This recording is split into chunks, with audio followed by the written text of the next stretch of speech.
Ici, Tu sais, c'est la Macarena existentielle dans ma tête. Pourquoi j'arrive pas à tout éteindre? on se décomplexait. J'ai eu plusieurs changements de vie. Je suis connue pour ça. La vie, On peut pas passer sa vie à tout faire pour ne pas décevoir.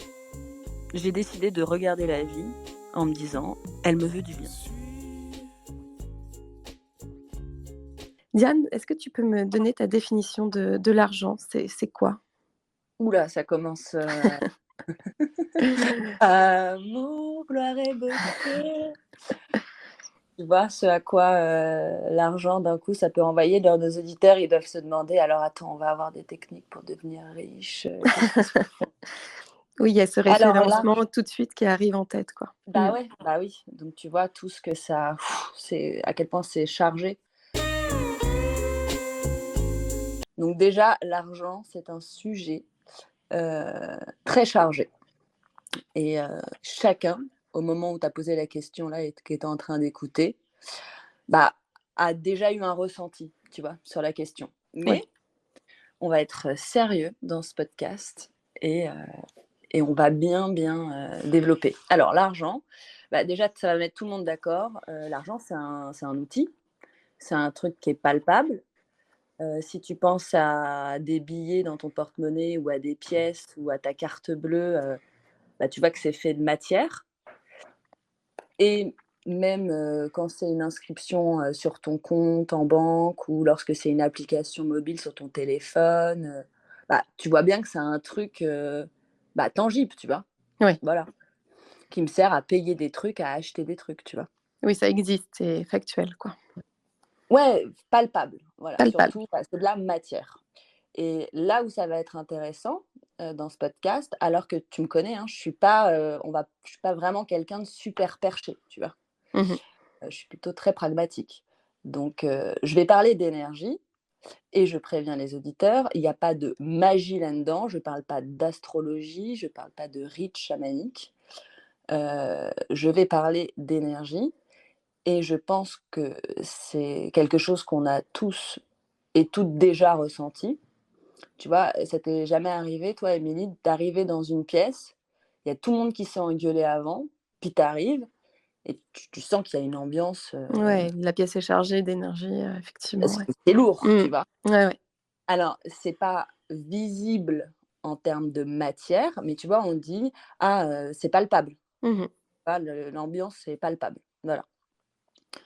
Donc on va déjà mettre ça un peu de côté, mais j'aimerais parler de cette notion d'énergie, de ce que tout ce que ça cristallise, en fait, l'argent. Mais si on revient sur le fait que c'est un outil, bah, aux origines, l'argent, ça remplace le troc, tu vois? Ouais. Où à la base, on était, en fait, sur un échange de valeurs, le plus équivalent possible. Genre, j'ai des poules dans mon jardin qui me donnent des œufs, toi, tu as un champ de blé, tu fais de la farine, je te file 20 œufs, tu me files un sac de farine. Oui. Tu vois? Là-dessus, ça posait pas trop de problèmes, quoi. Donc l'argent, comme matériau, c'est arrivé beaucoup plus tard pour faciliter des transactions. Mais on reste toujours dans cet échange de valeurs. OK? OK. Donc je donne de la valeur à un produit ou à un service et moi je reçois de la valeur en argent Mmh. qu'après je vais utiliser pour acheter ensuite à quelqu'un un produit ou un service. Et je ne sais pas si tu vois où je veux en venir, mais en fait, je voudrais que tu vois que l'argent, tu vois bien que c'est un truc qui circule. Donc, et en plus, là, on va rajouter une petite couche de perception. Derrière ce que j'achète de palpable, il y a aussi des sentiments. Il y a aussi des ressentis. Alors ça, est-ce que tu peux nous l'expliquer un peu plus? Bah, je vais te donner l'exemple Mmh. de ton boulanger. OK. Tu vois, un dimanche matin, tu vas chez ton boulanger pour aller prendre des croissants, des petits pains au chocolat et tout. Ok, tu achètes un truc pour te nourrir. Mais tu achètes aussi ce moment en famille du dimanche matin qui vont faire des souvenirs pour tes enfants ou pour ton mec et toi au lit, tu vois? OK. On est d'accord? Je Ouais, donne, ouais. voilà, je donne, donc je reçois, mes petits pains au chocolat, mes petits croissants, mais tu vois bien que c'est chargé aussi de ressentis, de Mmh. sentiments, de ce que ça va permettre en fait de générer dans mon quotidien, hormis juste me nourrir. En échange de ça, moi, je vais donner de l'argent au boulanger.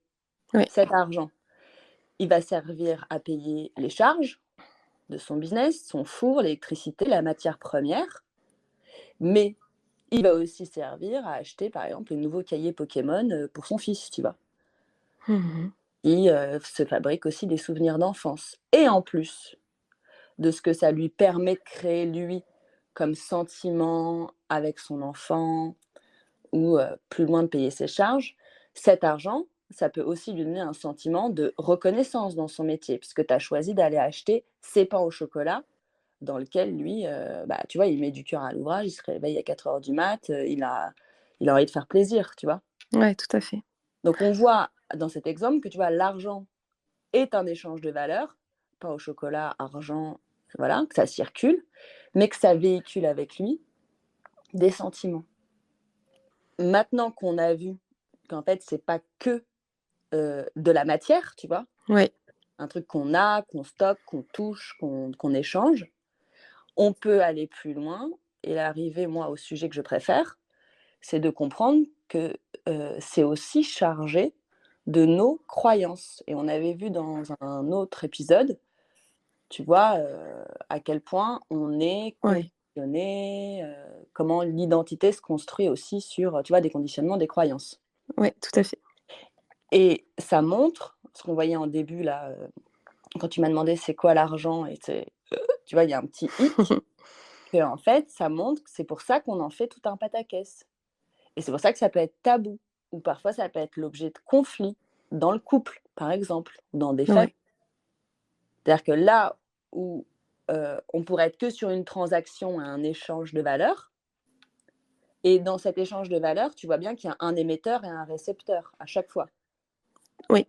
et qu'entre les 2, il y a une valeur qui est donnée, une qui est reçue, mais surtout perçue. Tu vois ce truc de perception de la valeur donnée et reçue? Oui, tout à fait et Et ç ben ça, tu dois le voir aussi, en consultation avec les voilà. personnes. Et Ouais. c'est là, que se trouve, le nid à emmerde, il y a pas d'autre terme en fait. Sauf si tu plonges pas dedans, ça reste, très superficiel. Il gagne plus, il gagne moins, il fait ça, il fait pas ça, moi je donne ça, moi je fais des efforts, moi ceci, moi cela. Tu vois ce que je veux dire? Oui, Et en bien fait, sûr. tu es pas du tout dans le fond des choses. Ce qui est dommage parce que c'est le seul moyen de s'en libérer un peu et de laisser passer, de l'air quoi, ce qu'on veut tous. Maintenant, on va imaginer un espèce de tuyau par OK. lequel circule l'argent entre 2 personnes, l'émetteur, le récepteur. Tu vois ce que je veux dire? Ouais. Ce tuyau et ben, pour certaines personnes, bah, il est assez, bah, il est dégagé quoi, la voie est libre, ça circule quoi et puis pour, d'autres personnes, bah, c'est bouché. OK. OK? Or, pour avoir, bah, faut recevoir. Pour recevoir, faut donner. Pour l'instant, on est dans des trucs assez, simples, tu vois ce que je veux dire? C'est Mmh. pragmatique ce que je dis. Sauf qu'on va tomber dans une autre dimension très vite, c'est les croyances qui sont attachées à l'argent. Ouais. La première peut être: je mérite pas, j'ai de la valeur, j'ai pas de la valeur, celui qui m'en donne a de la valeur, n'en a pas. Tu vois? C'est un espèce de rapport de jugement dans l'échange. Mmh. La liste, elle est infinie, hein, des croyances qu'on peut, se trimballer. Tu as des gens, par exemple, qui pensent que, posséder, ça va les priver de leur liberté. Tu vois? C'est un courant de pensée, qui est très dans la tendance aujourd'hui aussi, autour de la décroissance. De Tout à l'idée fait. que, on serait, possédé par nos possessions, tu vois? Et Retour à un minimalisme, ouais, heu, voilà, pour ouais, s'élever pour plein de différentes raisons, hein. épuré. Ouais, ouais. Voilà, pour s'élever spirituellement, pour être des bonnes personnes, pour protéger la planète, voilà, il y a plein de voilà, j'ai pas envie d'être possédée par mes possessions, j'ai envie de me sentir libre et plus, moins je possède, plus je suis libre. OK? C'est une croyance. Tu as des gens, on a de l'argent, mais on doit le cacher. OK? Ouais. Pour d'autres personnes, dans une famille, bon, bah, on a le droit d'avoir de l'argent, mais en fait, le premier qu'on a eu, bah, c'est notre grand-père et il l'a eu, en suant de sang et d'eau, de 9 ans à 69 ans, tu vois? Donc un rapport, autour de la labeur, enfin de voilà Ouais, de voilà. mmh. Donc on a le droit d'en avoir, mais uniquement si on souffre beaucoup pour l'obtenir. Ah ouais. Il y a un autre exemple, moi ça me touche personnellement, par exemple, avec ma mère et mon milieu. Tu en as d'autres, bah, c'est bac+12, médecin, sauver des vies. Donc on a le droit d'avoir de l'argent, mais il faut avoir trouvé une vocation, une mission de vie qui sauve des vies, qui demande de Mmh. longues études, donc un paquet de compétences reconnues.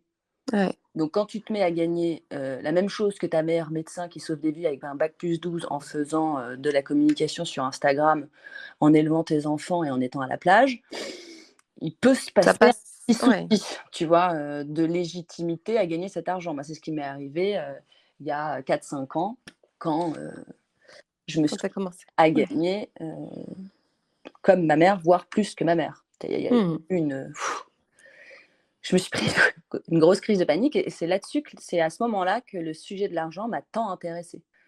Et oui, il est intéressant parce qu'il a une facette de tabou aussi, comme tu viens de l'expliquer, autour des valeurs et de ch que chacun y associe et donc on va aller creuser au plus profond de chacun en fonction de son rapport à l'argent, quoi. Exactement. Et Mmh mh. j'adore écouter les gens me parler, d'argent parce que ça Ouais. en dit tellement sur eux-mêmes et sur leur façon de se percevoir, de percevoir la vie. Parce qu'il y a quelqu'un qui me disait: «Non mais moi j'ai pas envie de prendre de l'argent à quelqu'un». C'est un Ah oui. entrepreneur qui s'interrogeait sur le prix juste pour son service. Et quand tu creusais, parce que moi ça m'a surpris, il a pas dit: «J'ai pas envie de recevoir de l'argent». Mmh. Il a dit de prendre de l'argent à quelqu'un. Donc dans le système de croyance de cette personne, si je prends de l'argent à quelqu'un, je l'appauvris. Ouais. Tu vois ce que je veux dire? Si je lui en prends, Oui, je oui, en je vois. retire, je l'appauvris. Alors que, cette femme, elle est entrepreneur. Elle est censée avoir un service qui est fait pour améliorer la vie de son client. Ouais. Elle répond à un besoin de son client, elle a une solution à proposer qui va permettre d'améliorer la vie de son client. Et de la même façon, l'argent qu'elle va recevoir de son client pour le service qu'elle propose qui va améliorer sa vie, cet argent va améliorer sa vie à elle. C'est-à-dire que ça va lui Mmh mh. permettre, elle, de continuer à être entrepreneur, mais aussi de continuer à avoir un mode de vie qui lui permet de continuer à créer, qui lui permet d'avoir, l'espace, le confort, de continuer à penser, Oui, ça découle, ouais. tu vois? Et en fait, c'est ce que tu disais, donc là, c'est l'exemple même que donner un prix à son travail en tant qu'entrepreneur fait référence à, finalement, ses conditionnements et ses croyances, quoi. Exactement, Mmh mh. exactement. Donc conditionnement, croyance reçue de ton milieu familial, d'une société, de plein de choses. Donc il y a tout un parcours aussi de déconstruction pour savoir, OK, qu'est-ce que je garde et Ouais, qu'est-ce que je laisse? Parce qu'en fait, à la fin, ces conditionnements qui nous donnent le sentiment d'avoir une identité, qui nous permet d'être une bonne personne, de savoir ce qui est bien, de savoir ce qui est mal, de savoir comment être accepté, comment être reconnu, comment être, aimé. Tu vois? En fait, à la fin, tous ces conditionnements qui nous permettent de nous positionner, en fait, dans notre identité, bah, ça nous enferme. Ça nous empêche de nous déployer et de nous exprimer, de différentes façons, tu vois? oui, bien sûr. Le mec, dont le grand-père, je te dis, a sué, de 9 ans à 69 ans, OK, c'est une réalité. Mais si lui, son tuyau de l'argent, il est complètement bloqué, pour en recevoir parce qu'il s'est pas dirigé vers des métiers genre agriculteur ou, vraiment, tu vois? Le gars, il se sentira toujours imposteur ou illégitime. Ouais, dans son choix de vie, quoi, Ouais, ce ouais. qui est Mmh. dommage parce que, Ouais, ouais. ça fait partie de son histoire, mais il a toute une vie à vivre où il peut explorer plein de modes d'expression, tu vois? Bah oui, bien sûr. Et justement, est-ce que tu as des quelque chose à nous partager là, pour élargir cette perspective, qu'on peut avoir sur l'argent, Mmh? Alors déjà, tout ce qu'on s'est dit, c'est-à-dire essayer de le regarder d'un autre point de vue, tu vois? De ne plus le voir que comme un outil, que comme un truc figé, mais vraiment d'amener cette notion que ça circule et que Mmh. du coup, ça te met forcément en permanence face à l'autre et à toi. Parce que de l'argent que pour toi, ça ne sert à rien. Tu vois, ça n'a pas de Oui. sens. L'argent n'a pas été conçu pour ça. Donc déjà, une mise en perspective. Et il y a un autre exemple qui met en perspective, quand les gens veulent améliorer leur situation financière ou même quand ils veulent devenir riches, c'est OK, pourquoi? Parce qu'en fait, c'est faux. Les gens ne font pas le métier qu'ils font, ou ne créent pas des services ou des produits ou ne, pour l'argent. C'est pour ça qu'on fait même la distinction, il y a des jobs alimentaires et puis il y a des Oui, jobs c'est non vrai. alimentaires. Mmh. Non, il y a autre chose dans cette société toute moderne, hein, parce qu'à l'époque où je te parlais de la farine et des œufs, les gens n'avaient pas Oui, le temps, hein, de se demander s'ils étaient épanouis, tu vois, spirituellement, bien sûr. à la hauteur et tout et tout. On n'était pas là-dedans. Mais aujourd'hui, on est là-dedans. Donc c'est pas, tant, de gagner de l'argent pour gagner de l'argent, de devenir riche pour devenir riche. C'est: qu'est-ce que l'argent va me permettre de ressentir? Et un exercice intéressant, pour les auditeurs, que moi je fais souvent en coaching, donc je vais là, c'est gratuit. Je leur demande d'écrire un début de phrase: «L'argent et moi, on est», EST. «L'argent et moi, on est», 3 petits points. La première phrase et la deuxième phrase: «L'argent, c'est», S apostrophe EST, 3 petits points. Et je leur demande de compléter. Là, moi, j'en apprends énormément sur la personne Ouais, qui, à la ça base, m'étonne pas. de demander, Mmh. OK, les coachs thérapeutes, mais les gens ont l'habitude peut-être d'aller voir des psys, des trucs comme ça, donc ils comprennent pas pourquoi on arrive sur l'argent direct, tu vois?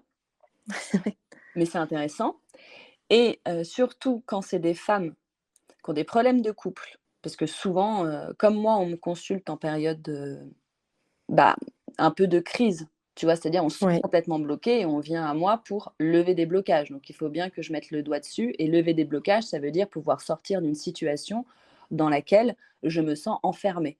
Donc, une fois qu'on a vu l'argent et moi et l'argent c'est, et ben, je leur demande de remplacer le mot argent par l'amour ou mon mec et moi, on est. Tu vois? L'amour et moi, on est ou mon mec et moi, on est. Et alors, c'est fou la similitude où je leur demande de remplacer l'argent c'est par le couple c'est, tu vois? Et c'est pour ça ST, 3 petits points, puis on complète. Et puis là, c'est extraordinaire parce que Et là, tu as les clés de ah bah oui, ouais, sauf ouais, bien sûr. heu, c'est rarement traité sous cet angle-là, l'argent. Moi, c'est vraiment parce que j'en ai fait une expérience, très personnelle. C'est-à-dire, venant d'un milieu, je t'ai dit, où il fallait faire des hautes études, où j'ai, laborieusement, Mmh. fait des hautes études pour à la fin, pas du tout exercer mon métier d'avocat, à Paris, tu vois? Et choisir de Ouais, je vois. village en Crète et ainsi de suite et en plus me retrouver avec Instagram, enfin bon, tu vois? Donc ça a forcément interrogé et comme d'habitude, dans cette idée de se décomplexer la vie, heu, qu'on a voulu vraiment mettre, hein, dans ce podcast, c'est toujours une histoire de regard, de changer de regard en fait, juste de changer un tout petit peu de regard sur des concepts, qui nous sont donnés, pour pouvoir s'investir dedans et se découvrir, apprendre à mieux se connaître, pour savoir ce qu'on donne, ce qu'on reçoit, tu vois? En conscience, quoi. Ouais, on devrait tous faire ce travail, sur notre perception de l'argent, quoi. Bah, ouais et Mmh. surtout ça aide, dans le rapport au couple, mais tu as pas idée. Et ce qui est intéressant avec ce sujet de l'argent pour, des thérapeutes, par exemple, c'est que, moi, c'est le parti pris que j'ai, hein, d'interroger les gens sur leur rapport à l'argent, comme on l'a vu avec l'exercice et après de leur faire parler de leur couple, de leur rapport à l'amour et tout. Là où on a été habitué à une approche en psychologie où ça va être plus, «Parle-moi de papa, parle-moi de maman», tu vois? Oui, tout Moi, je à rentre fait. tout de suite dans la matière avec, de parler d'argent et en plus, vu mes tarifs, où en fait, j'ai une approche du coaching thérapeutique comme un entrepreneur aussi et pas à la consultation comme un psychologue, c'est pas déconnant, tu vois, d'amener tout de suite ce sujet, de Mmh. l'argent et c'est une façon extraordinaire d'entendre l'inconscient de la personne parler, d'entendre ce qu'ils pensent réellement d'eux-mêmes, de l'amour, de la vie. C'est fou comme un truc qui paraît si superficiel, en fait, catalyse autant de de croyances, de perceptions, de conditionnements, d'estime de soi, de valeurs, de confiance, d'histoire familiale, intergénérationnelle, voilà. Mais si tu le prends comme un outil, comme un truc, voilà, des billets, des pièces, ça fonctionne pas. Il y a tout ce processus à avoir de voilà, de comprendre, que ça circule. J'espère que justement j'ai été claire, dans cette approche, Ah oui, tout à fait. inspirante. Tu as ouvert, je pense, pas mal de réflexions, auprès des auditeurs et de moi-même et c'est très intéressant effectivement. Je pense qu'on va tous, re une fois que l'épisode sera terminé, faire l'exercice Ouais et et voir, respirer. où est-ce qu'on en est. Ouais, voilà, respirer et à travers cet Ouais. exercice, se dire: il «Faut arrêter de figer notre identité dans des dans des concepts, dans cette image qu'on a de soi, de ce qu'on doit être pour être une bonne personne». Et ça sera l'objet d'un prochain épisode. C'est vraiment, sur l'identité. Et Voilà. bah, Pourquoi parfait. on s'accroche à des croyances comme ça qui nous desservent? À quoi en fait on s'accroche? Et pour moi, on s'accroche à un personnage. Je te mets 1 million sur ton compte, Émilie Ouais. et tu très bien, OK. Mais en fait, le 1 000 000 sur ton compte, c'est pas ça que tu veux. Toi, tu veux la vie du millionnaire. Mmh mh. Tu veux ce que tu perçois de la vie d'un millionnaire, c'est-à-dire tu veux le sentiment d'être libre, en sécurité, dans le confort, d'avoir accès à la beauté, d'être reconnu. Tu vois ce que je veux dire? C'est pas Oui, le c'est ce qui va million en avec. lui-même, c'est Oui, tout oui. ce qui va avec. Et si maintenant tu te lançais dans l'aventure de te redécouvrir, de plonger dans ta propre vie avec audace et légèreté? Je t'invite à te rendre sur le site de Diane, dianemarty.com. Tu pourras ainsi découvrir sa séance signature, la séance vocation, ou faire un appel boost pour te remotiver et dénouer les conflits que tu rencontres dans ton quotidien. Et surtout n'oublie pas, il n'est jamais trop tard pour se décomplexer la vie.